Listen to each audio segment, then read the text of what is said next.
Hi, everybody. Good morning from Louisiana State in the United States. It's so nice to be here and to join everyone online to speak on this topic that's so dear to my heart, women in STEM, and also zooming into the role of mentoring in bridging the gap that exists. So I'm really excited and thank you all so much for being here and holding on. I still see some people here. Thank you for staying all the way to the end. And thank you to all the organizers. Again, my name is Elaina Nkwocha, and I am presently a PhD student in the Department of Biological Sciences in Louisiana State University. But I am also a founder of a foundation, Elaine Education Foundation, that seeks to help children, go to school. I also run a mentorship platform called Brave Space with Elaine, and that platform provides a conducive environment for people who need help with navigating their academic, crossroads. And so I've had different people come on the space who want to go to graduate school, for instance, and they're still struggling with making a decision about a course to study, a school to go to, writing, personal statements, CVs, attending interviews, and things like that. So we try to help them navigate their crossroads on those applications. And so for my talk this morning, I'm going to bring to bear, some of the statistics that show the gaps that exist in the STEM fields. And I'm also going to look at a few factors that contribute to these gaps and look at the interventions that have been recommended and then zoom into one of them, which is mentoring, right? And then I'm going to share a case study of my mentoring journey with some high school students with you. It's really exciting. I know you want to hear about that. And then make a call to action to everybody to come together and help with, bridging all these gaps in the STEM field. I want to do a roll call. So I put this up here to just kind of, if you don't mind sharing in the chat box, what field you're in. So whether you're in science or, any area in STEM or in marketing or you're in business, any field that you are currently in now, if you wouldn't mind sharing, putting in the chat box for me, please. So what field are you in now? Are you in business? Are you in any of this STEM fields, marketing, whichever? If you could just help me write that in the chat box, and then we can take a look at the end. All right, I'm just looking at the chat box to see, but you can go on to do that while I continue. So with all the efforts that have been made already in the STEM field to bridge the gap, women are still underrepresented, right, in STEM. And of course, with STEM, with science, technology, engineering, and math. And this data here concluded that women underrate their knowledge of science. And so from the study they did sometime across different countries, they saw that women are less likely to say that they know some of science or even a lot of science. And then according to the World Economic Forum, they reported that 16 of female students actually graduate with STEM degrees if you compare to 30% of their male counterparts. And they made a recommendation to say that if the women, for instance, in the computing fields alone are increased 3 times, that would really boost their earnings by $299 billion over the next 10 years. So, this also further highlights the need to bridge this gap in STEM. So I have a graph on my screen. I hope you can see it, that has some data on the bachelor's degrees that women earn. And if you look at this graph, you can see that some women are really going into biology, for instance, are going into chemistry. We have that increase there. We have a little bit of a drop in the math and stats. And if you look at after 2010, there's a bit of an increase in the number of women that go into earth sciences. And then if you look all the way down, you see kind of either a drop or a gradual increase in the number of women who go into areas like engineering, physics, and computer science. And so this further shows the gap that exists in this field. Now, the other thing that I was really interested in just looking at was in Africa, for instance, right? Of course, where you will start, thinking about areas that have low access to resources. So I'm from Nigeria, and so I wanted to just look at this to see. And then if you look at this chart on the screen, you can also see a reduced average, percentage of women who graduate with a STEM subject. So another one that I'm showing here is a progression of the percentage of women in STEM jobs from 1970 to 2019. And then again, we see an increase in the number of women who become social scientists. We see a gradual kind of increase, almost like a drop in mathematical workers, but also an increase in people who go into life and physical sciences. Now we see again a drop of the number of women who go into the computing fields, right? And then a gradual increase in the number of women who are engineers. And so again, remember at this point, I'm just trying to bring to bear the reality of the gaps that exist in the STEM field. And so before we move on to the factors that cause all of this, it would be good to also look at the distribution of earnings, right? So by sex and for the people who are in the STEM occupation. And so to help you look at this graph, so where you see a dark blue shade and a kind of a light green, that shows where you have a statistically significant difference in the amount that women earn, versus how much men earn. And then where you have like a gray color or like a darker shade of gray, there's really no statistical significant difference, right? And so again, if you look all the way up here where you have STEM, I'm going to zoom this a little bit so you can see where you have STEM and you see men and women, and you see that men earn even more than women, and there is really a difference, like a statistical significance difference. And then if you go all the way down, I see a gray here, which is a field for biology technicians, for instance. And then if you scroll down all the way to also coming down to computer network, again, you also see that difference in how much women earn versus men. Again, with the underrepresentation, it is also important to highlight that the Black workers or Hispanic workers in the STEM force remain underrepresented. And so if you look at this graph here, you have a lower percentage of people who get into STEM, whether they are Black or Hispanic, but again, you see a number of people who are in STEM as whites. So all these gaps exist. Yes, efforts are being made to bridge the gap, but the gap still exists. And so I have here on the screen again, who leaves STEM? So even as a woman in STEM, right, I've had a number of people just leave, wake up one day, maybe on Twitter and places and say, hey, I'm leaving academia, I'm leaving science, I'm going to do this.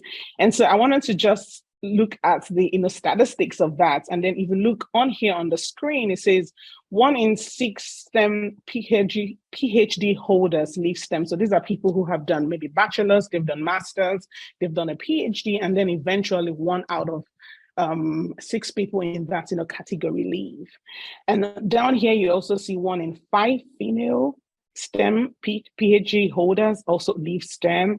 And then all the way down here, you see 1 in 5 Black STEM PhD holders leave STEM, excuse me.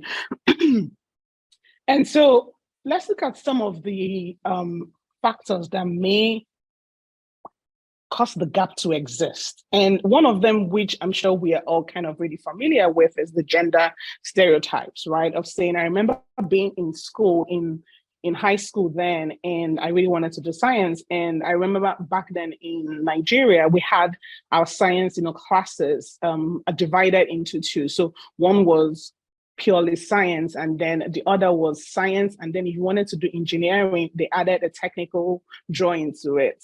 And I remember we're just very few women or girls at that time in that class, because that class was kind of ascribed to but the boys who could do the engineering drawing, who could do the mathematical calculations, and things like that. But the few of us who stepped up and said we will be in this class because of what we really wanted to do in terms of our career eventually did well, right? So there is this gender stereotypes about what the males should do or what the females should do in terms of STEM.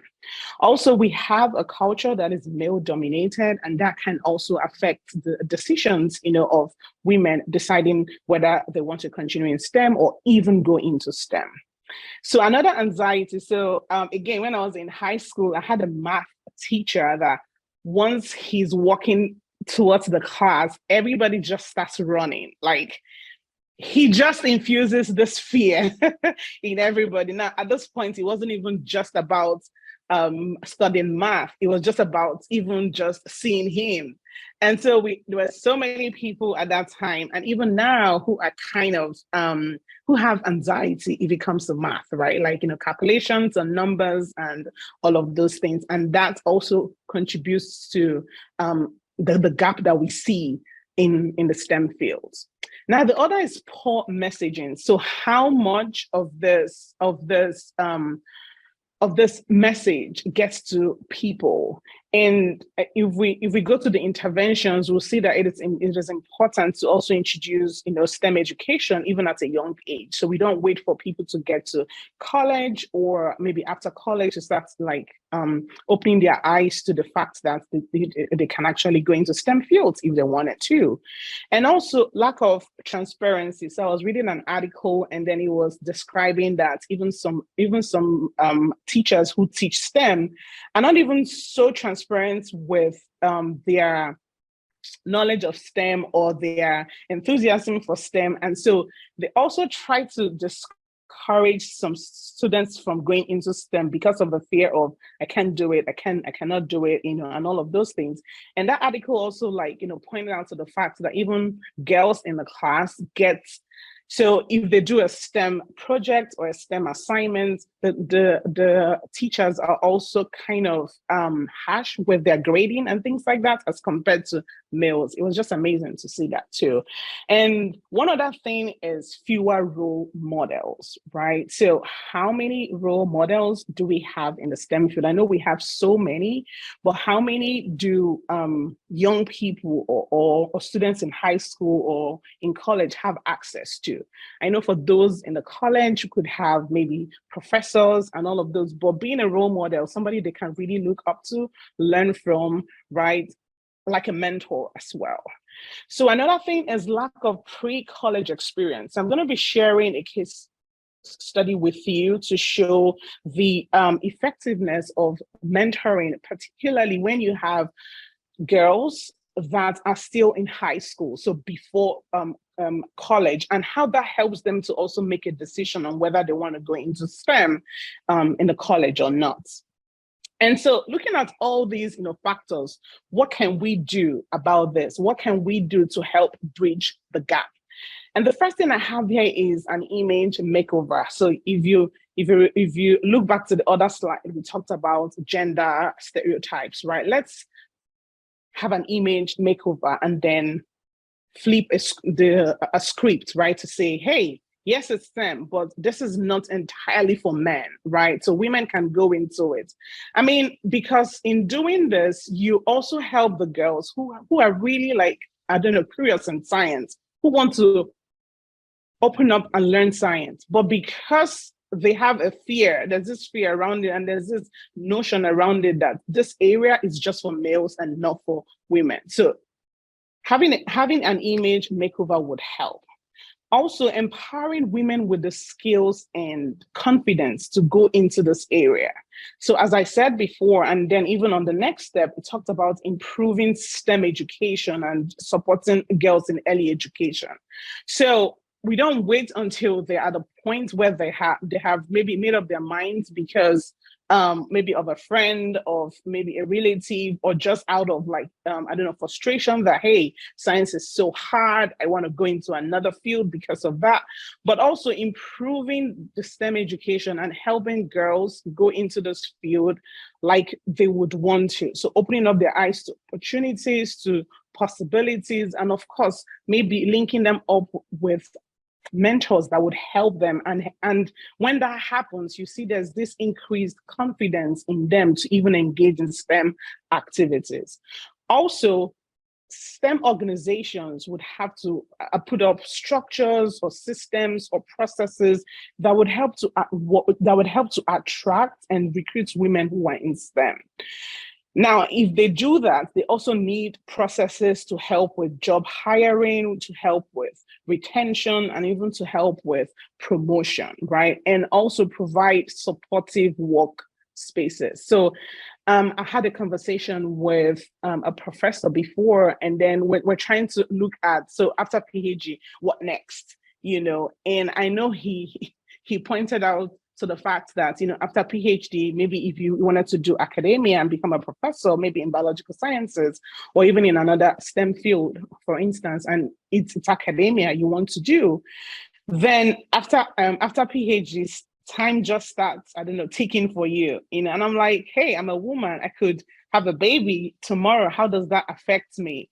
And I know that he talked about, so if you're attending an interview or something for an academia position, they try to look at the number of years you've spent with researching, with publishing papers and things like that. So what happens with the gaps that may happen because maybe I had a baby, I had to be on maternity leave and things like that. So making sure that workspaces are really supportive for women is important in doing this. Again, we need more mentors. I mean, I can't even say that enough. We need more mentors that young girls can look up to, more mentors that college students can look up to and see that, hey, it's not as I see it to be, right? I shouldn't really be afraid of this. But also we need scholarships, right? So for instance, yes, I'm doing a PhD in biological sciences. I wouldn't have been able to do it if I didn't have a teaching assistantship. So, or maybe I would have, I don't know, put it away to another time to say I needed to save money to do it, but how many years am I going to save to be able to pay, as an international student? So scholarships also would help to bridge this gap. And so in my school, I'm going to move over now to share a case study of how mentoring has helped. So in my school, a program called LSU Environmentals program was brought back to life. It was there initially, but a new coordinator came on and she was able to restructure that program. And this program is actually intended to target the underrepresented, populations in high schools. And so we are now working in partnership with a high school in our community and trying to inspire them to do the STEM. So it's a mentorship that runs for a full year. And so students sign up and get paired with a mentor, and then they do a research for a year. I mean, it starts with small STEM activities. So they engage in hands-on activities in STEM. And then at some point, they have a discussion with their mentors to see what they want to do in terms of research. And it was just so amazing to see how their minds opened up, just being able to be engaged in those STEM activities. And they started asking questions, right? Because for science, it all starts with a question before you start building a scientific, method of flow of designing experiments and things like that. And it was just so amazing to see how the mentees just opened up and started asking questions and expressing their interest in science. And so I was blessed. I would say that I'm blessed to have two mentees, if you see them in the picture, and then a co-mentor with me last year on this program.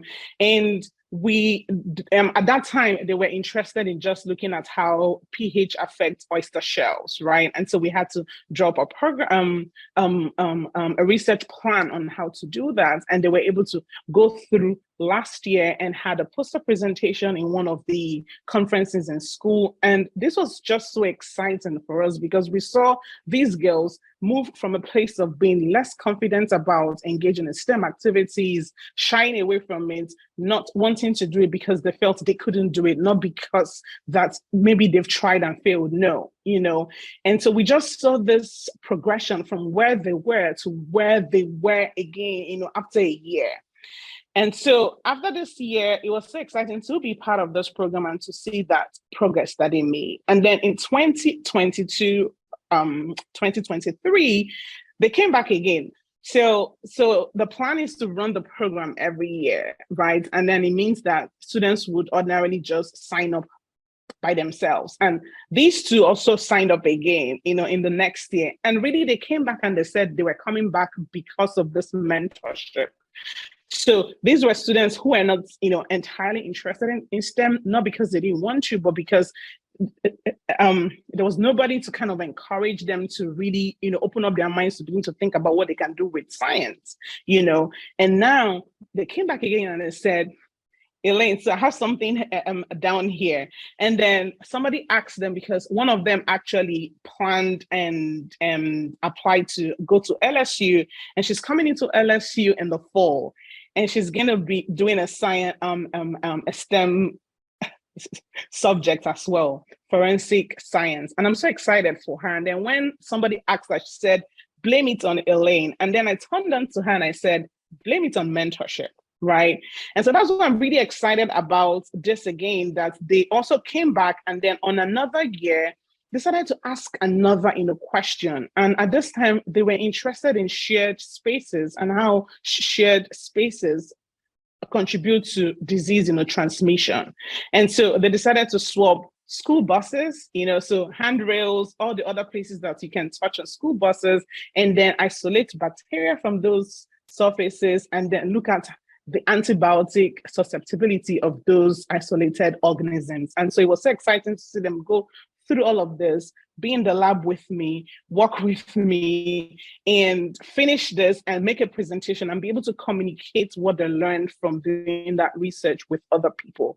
And I'm so proud to say that, for instance, there were, so we had like several judges who came around to look at their work, and they came top in the poster presentation. And so I'm so excited to just see how they moved from this girls that were really timid, not so confident, now to being girls that are so excited about science, are able to ask questions and be able to develop a scientific method to help them answer that question, and then move on to now be able to share that with other people to say, this is what I found. And so I'm really excited to share that with you. And then with that, I'm not going to move on to say, so what can mentoring really do? Right? What can it do? It can become a catalyst and then would help girls, women, individuals to just help them make discoveries, right? And then it wouldn't dampen their a curiosity and participation in STEM. And this was a study from National Academy of Sciences, and they added another M here, and that represented medical fields, right? And so with mentorship as well, we're able to develop spaces that would help students hone their skills. So it's possible that they have the skills, but they do not know, right? But that space would now help them to get hands-on involved and then see what they can really do. And with that, they're able to also see the pathways that they can go on and continue with the STEM fields, right? And of course, when they have role models alongside with them, they're able to see that, okay, these are the things that I thought were challenging. This is how my mentor is handling it in this area. And then they're also encouraged to continue with their STEM career. And this was also another study that was done with the National Academy of Sciences, where they looked at what will be the results of STEM mentoring, right? And then they said that graduate students will be more likely to stay back and be engaged, right, with the STEM mentoring, but also move on with their STEM careers. So it's really important, and mentoring helps them to really be there, but also has been shown over time, even if it's been done in small numbers or in huge numbers, to help to reduce the underrepresentation of women in science. And so some lessons and some tools that I've gained over time with this is that, so if you're a woman in science, for instance, or you run a science organization, or you run an organization where you have STEM areas being used, it will be really good to adopt or even define what that STEM mentorship would mean for that organization or for that individual, right? And also you could start or develop or join an existing program already. So it's possible you can start one, you can develop one, or there's already one available that you can be part of. It is also important to have a feedback system. So with this existing program, they usually would give us a feedback at the end. How did this mentoring experience help you, either as a mentor or even as a mentee? And if you have an opportunity, you can lead an advocacy drive, right? Or even set up existing or structures that can help support either women or young girls, to help give them a good transition into their STEM career. And then if you're already in the STEM field, it will be good to be a role model. So if you look at it, on the previous slides, we saw that women are less likely to even talk about whether they are in science or not. And so if you're in science, this is a call to you. This is a call to everybody in science, in this field, or even in the field that you're in, to be a role model. So be somebody who can speak out, or even be somebody who can mentor other people to see the possibilities in science. And I would like to say that it's not a forceful venture. So with the girls, it wasn't, you must do science, you must do science. No. So it was an opportunity that that brought an awareness to them. So it's possible they didn't want to go into STEM because they were afraid, maybe of what they heard, or because of a peer pressure or something like that. But in that space, you open up that opportunity for them to get aware of the possibilities in science. And now if they do that and they're like, hey, yeah, this is really what I wanted to do before, but because of this, because of that, I didn't do it. And at that time, you bring that awareness to them and they're able to make a decision whether they want to go into science or not. And of course, it is important, if you're running a STEM mentorship program, you have to also have plans to make a reward for effective mentorship. And if there's any form of negative mentoring experience, either from the mentee or from the mentor, it is important to have some actions to help mitigate them.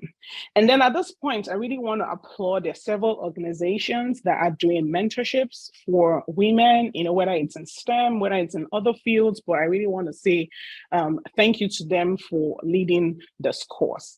And almost at the end, this is a call of action, or call to action to everybody, that this is for every girl. This is really for every girl. So if you look at everything we've talked about, that women, although they make up half of the labor force, we still have underrepresentation in STEM, right? And a lack of the presence of female in this STEM fields could have a negative implication as well.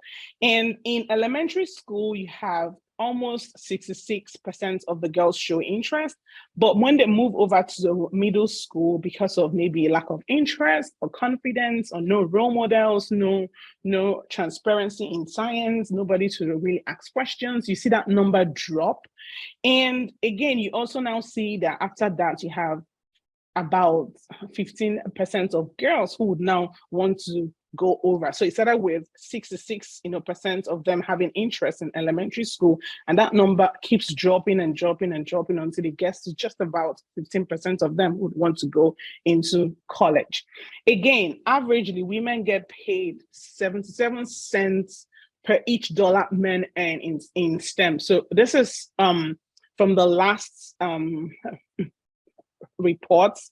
It may be updated by now, but this is the last one. So with all these things, this is for every girl. And I would make a call to everybody in STEM, in science. If you're a woman, let's hold the hand of another girl child, another woman, and help them see the possibility of doing science. Before I go, at the beginning, I talked about being a founder of a foundation. And last year, I started a foundation to help children go to school. So in my home country, in Nigeria, we have millions of children who are out of school right now. That breaks my heart because I could have been one of them, right? But I have the opportunity to be in school today. And so I'm looking back to say, hey, where are the children who need to be in school? And so this foundation started last year, and we have these number of children. They're actually 51 of them right now in school with their tuition paid. And in the next academic year, we are looking at increasing that number to, 61 and have their full school fees paid. So we're trying to do that for them. I'm really excited for them. And again, if you look around, you see girls, you see boys. So this is an opportunity to just get children out of the streets and get them to school. And if the girls are going to be interested in science, where are they going to build that interest? It's going to be in school, right? And not on the streets. So I'm really excited about this project that I have ongoing right now. And finally, thank you so much for the opportunity to be here and to talk about the gaps that we have in STEM, the factors that lead to the gaps, and what we can do, and then a call to increase mentoring. Thank you so much.